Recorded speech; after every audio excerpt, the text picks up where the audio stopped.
அன்பானவர்களே, அன்பு வணக்கங்கள். தீப தரிசனம் ஜீவன் முக்தி கிடைக்கும் அப்படின்னு சொல்றாங்க. வேற வகையா தீப தரிசனம் பாப விமோச்சனம் என்று சொல்கிறார்கள். எதை தீபம், என்ன தீபம்? திருவண்ணாமலை கார்த்திகை தீபம் பல லட்சம் மக்கள் போய் பார்த்தாங்க இல்லையா? மலை மேல எரிகின்ற அந்த தீபத்தை, ஜோதியை பார்த்தால் நமக்கு பாப விமோச்சனம் கிடைச்சிடும், ஜீவன் முக்தி கிடைச்சிடும் அப்படின்னு போய் எல்லாரும் பார்க்கறாங்க. இது ஆண்டுதோறும் நடைபெறுகின்ற ஒரு மாபெரும் ஆன்மீக விழானே சொல்லலாம் இல்லையா? அப்படி பார்க்கறதுனாலேயே ஜீவன் முக்தி கிடைச்சிடுமா? அப்படின்னா இது வரைக்கும் போய் பார்த்தவங்க, எத்தனை ஆண்டு காலமாக பார்த்து வருகிறவர்களுக்கெல்லாம் ஜீவன் முக்தி கிடைச்சிருக்கா? இல்ல பாப விமோச்சனம் தான் கிடைச்சிருக்கா? யோசனை பண்ணி பார்க்குறோமா? கிடையாது. அது ஏதோ அந்த விழாவில் பங்கெடுத்துக்கணும், அந்த ஜோதியை பார்த்துட்டா கடவுளை பார்த்த மாதிரி ஒரு எண்ணம் அதோட வந்துடும். ஆனா அப்ப கிடைக்காதா? பாப விமோச்சனம் கிடைக்காதா? ஜீவன் முக்தி கிடைக்காதா? கிடைக்கும். நம்முடைய முன்னோர்கள், யோகிகள், ரிஷிகள், முனிவர்கள், சித்தர்கள் ஏதோ ஒரு காரணத்திற்காக தான் அதையெல்லாம் ஒரு விழாவாக வைத்தார்கள். இங்க மட்டும் இல்ல, ஐயப்ப மலையில போறோம், மகர ஜோதி தரிசனம் சொல்றோம், அதுக்கு பல லட்சம் மக்கள் போறாங்க. இங்கடா ஜோதியை நம்ம அருகில இருந்து பார்க்கலாம், அங்க எங்கேயோ காட்டுறாங்க, அதை பார்த்துட்டு வரோம். எங்க போனீங்க? மகர ஜோதி பார்த்துட்டு வந்தாங்க அப்படின்னு சொல்றாங்க இல்லையா? ஆனா இது பின்னாடி இருக்கின்ற உண்மை என்ன என்பதை யாரும் தெரிந்து கொள்வதில் ஆர்வமே காட்டுறதில்லை. ஏன் காட்டுறதில்லை? அதை பற்றி அக்கறை இல்லை. மலை மேல ஒரு ஜோதியை ஏற்றி அதை பார்ப்பது எதற்காக? யாருன்னா கேட்டிருக்கோமா? கிடையாது. தீப திருவிழாக்கு போறங்க, மகர ஜோதி பார்க்க போறங்க, பார்த்துட்டீங்க, வந்துட்டீங்க, பல ஆண்டுகளாக போறீங்க, பல ஆண்டுகளாக பார்க்குறீங்க, வரீங்க, என்ன பலன்? அதனுடைய உண்மையான விஷயம் என்ன? எதற்காக இது போல விழாக்களை வைத்தார்கள்? நீங்க மலை மேல இருக்கிற ஜோதிய பார்க்கறதுக்கு சிகரம்னு சொல்லுவோம். மலை மேல இருக்கிறதுக்கு பேர் என்னன்னா சிகரம். சிகரத்து மேல அந்த ஜோதியானது ஏறுகிறது, அது ஒளியாக தெரிகிறது இல்லையா? ஆனா உண்மையில நீங்கள் உங்களுடைய சிகரத்தின் மீது ஆண்டவனுடைய ஆன்மாவனுடைய ஒளியை நீங்கள் தரிசிக்க வேண்டும். இதுதான் உண்மையான விஷயம். புறத்தில் அந்த விஷயத்தை காட்டி அகத்தில் அதை செய்ய சொன்னாங்க நம்ம முன்னோர்கள். அகரம் இப்போ சிகரமாச்சுன்னு சொல்லுவாங்க.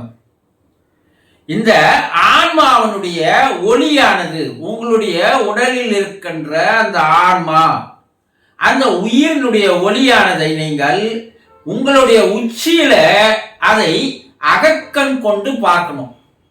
அப்படி பார்த்தாதான் உங்களுக்கு ஜீவன் முக்தியானது கிடைக்கும், பாவ விமோச்சனம் கிடைக்கும். அப்போ இந்த ஜீவன் என்பது என்னன்னா, நமக்கு பேர் தான் ஜீவன், மனிதர்களுக்கு பெயர் ஜீவன். அந்த ஜீவனுக்கு மற்றொரு பெயர் ஆன்மா, ஆத்மா, ஆவி. ஆனால் பல பேர் சொல்றோம், பரிசுத்த ஆவின்னு சொல்றாங்க.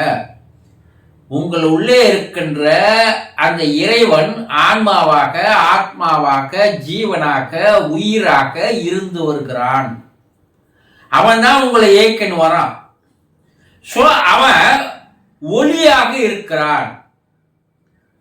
பழைய முன்னோர்கள் பாடி இருப்பாங்க. ஒளி ஒளி எல்லாம் ஆனாய் நீயே. இறைவா, நீ சத்தமா இருக்கிற. அதே நேரத்தில் அந்த சத்தம் எப்படி இருக்குதுன்னா மௌனமான அஜபா சத்தமா இருக்கு. அஜபானா வெளியே கேட்கிற மாதிரி சத்தம் கேட்காது. உங்களுக்குள்ளேயே அந்த ஓசை இருக்கிறது. அந்த இறைவனுடைய ஓசை உங்களுக்குள்ளேயே இருக்கிறது. அந்த இறைவனுடைய ஒளியானது வெளிச்சமானது உங்களுக்குள்ளேயே இருக்கு. அப்ப அந்த ஒளியானது ஆன்மாவானது உங்களுடைய தலை உச்சியில வந்து ஒளியாக மாறும்போது, ஒருவேளை நீங்க உயிர் போகும்போது அது உங்க உச்சி தலையிலிருந்து நேராக போய் இறைவனிடம் கலந்து விடுகிறது. ரமண மகரிஷி அவர்கள் காலமான போது அவருடைய தலை உச்சியில் இருந்த ஆன்மாவினுடைய ஒளி மேல் நோக்கி போவதை படம் பிடித்து வைத்திருக்கிறார்கள். அப்போ இந்த ஆன்மாவானது தலை உச்சியில் இருக்கின்ற அந்த ஒளியாக வந்து அது இறைவனோடு மாபெரும் அந்த பிரபஞ்ச ஒளியோடு கலப்பதற்கு பெயர் தான் ஜீவன். அதற்கு பெயர் தான் விடுதலை. அதற்கு பெயர் தான் சிவகதி, சிவநிலை. ஏன்னா மறு ஒரு பிறப்பு அவர்களுக்கு கிடையாது. இறைவனடி சேர்க்கை, மறுபிறப்பு இல்லாத ஒரு நிலை, இறைவனோடு இரண்டரை கலக்கின்ற நிலை. சரி, இந்த மறுபிறப்பு இல்லாத ஒரு நிலை வரணும்னா ஏற்கனவே உங்களுடைய பாவ கர்மங்களை நீங்கள் என்ன பண்ணணும்? கழிக்க வேண்டும். இந்த பாவ கர்மங்களை எப்போது நீங்கள் கழித்து மனமில்லாத நிலை, அந்த இறைவனுக்கும் உங்களுக்கும் இடையில ஒரு திரையாக இருப்பது அந்த மனம் என்ற ஒரு மாயை திரைதான். அந்த திரையை நீங்க நீக்கினீங்கன்னா உங்களுடைய ஜீவனும் ஜீவாத்மாவும் பரமாத்மாவும் இரண்டரை கலந்து விடும்.